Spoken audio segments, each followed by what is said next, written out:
아브라함이 그돌라오멜과 그와 함께한 왕들을 쳐부수고 돌아올 때에 소돔 왕이 사회 골짜기 곧 왕의 골짜기로 나와 그를 영접하였고 살렘 왕 멜기세덱이 떡과 포도주를 가지고 나왔으니 그는 지극히 높으신 하나님의 제사장이었더라.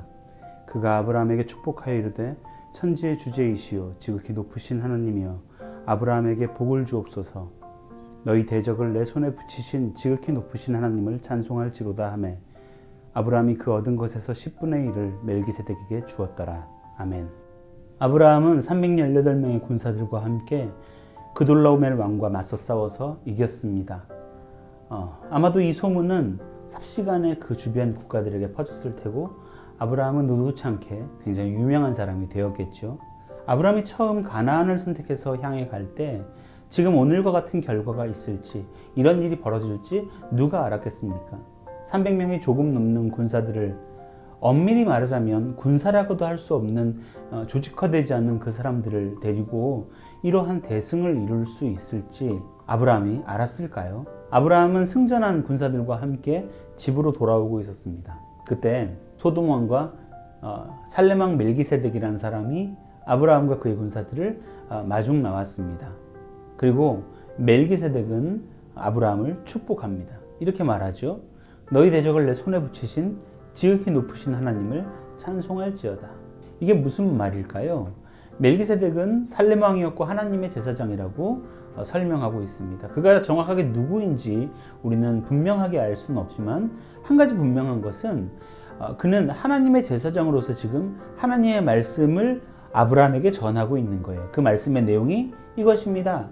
아브라함, 네가 승리하게 된 것은 너의 군사력이나 너의 지략이나 내가 뛰어나서가 아니라 하나님께서 너를 승리하게 하신 것이다. 그것을 분명하게 천명하고 있는 거죠. 전쟁에서 승리한 이후 아브라함의 생각이 어땠을지 성경이 정확하게 표현하고 있지는 않지만 우리가 미루어 짐작해 봤을 때 아마도 이 기적적인 승리에 아브라함은 조금 도취되어 있고 우쭐했을지도 모릅니다. 그러나 이것은 아브라함이 용맹해서가 아니라 그의 지도력이 뛰어나거나 군사들의 능력이 출중해서 얻은 승리가 아니었습니다.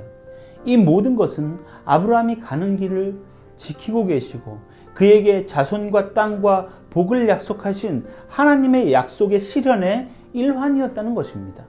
쉽게 얘기해 하나님이 아브라함과 함께 하셨기 때문에 가능할 수 있었던 승리였습니다. 아브라함은 멜기세덱의 선언을 통하여서 그것을 깨닫고 자기가 얻은 노략물들 중 10분의 1을 떼어서 멜기세덱에게 줍니다.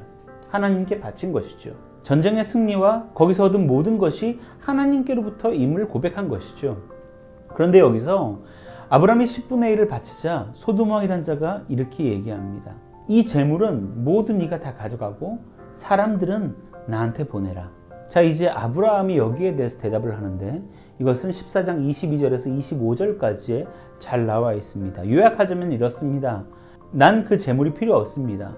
당신이 준 재물 때문에 내가 부자가 되었다는 얘기를 난 듣고 싶지 않습니다. 그저 나와 함께 싸운 그 젊은이들과 나와 동맹을 맺은 아넬과 에스골, 마므레의 몫을 주시면 됩니다. 아브라함도 인간이었기 때문에 분명히 이 모든 공을 자기에게 돌리고 싶은 마음이 왜 없었겠습니까? 전쟁에서 얻은 모든 재물을 가지고 집으로 돌아가면 자기는 분명히 큰 영웅이 될 겁니다. 그런데 아브라함은 분명히 알고 있었습니다. 그에게 승리를 얻게 하신 것도 그에게 재물을 주신 분도 주실 분도 하나님이시란 걸 말입니다. 오늘 우리들의 삶과 내가 오늘 누리고 있는 모든 것들은 누구로 인해서 내게 주어진 것입니까? 내가 월급을 받고 있고 내가 먹을 걸 먹고 있는 이 모든 것은 누구로부터 온 것입니까? 우리의 사장님입니까? 혹은 내 자신이 열심히 일을 했기 때문에 거기에 대한 보상인가요?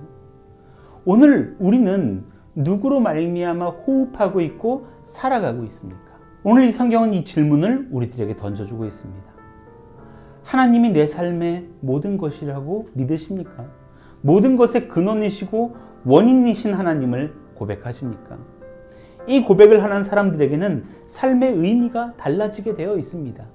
내게 있는 내 모든 것의 근원, 그 원인이 하나님이라고 고백한다면 세상을 보는 관점이 달라지기 때문이죠.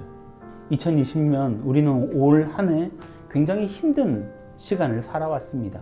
그러나 힘들었다 해도 하나님이 내 삶의 근원이시고 이 삶마저도 그분이 주관하시는 삶이라고 믿는다면 내 삶에 승리를 주시는 분도 하나님이시고 고난을 주시는 분도 하나님이시고 또 부유하게도 하시고 가난하게도 하시는 분이 하나님이시라면 오늘 나의 삶의 모습이 어떠하든 우리는 감사할 수 있을 것입니다.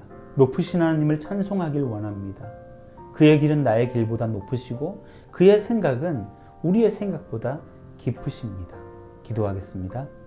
하나님, 우리의 모든 것은 주님으로부터입니다. 아브라함이 그가 얻은 승리를 통하여 모든 영광을 하나님께 돌렸던 것처럼 우리의 삶의 걸음걸음마다 우리를 인도하시는 하나님으로 말미암아 주께만 영광 돌리는 우리의 인생이 되게 하여 주시옵소서.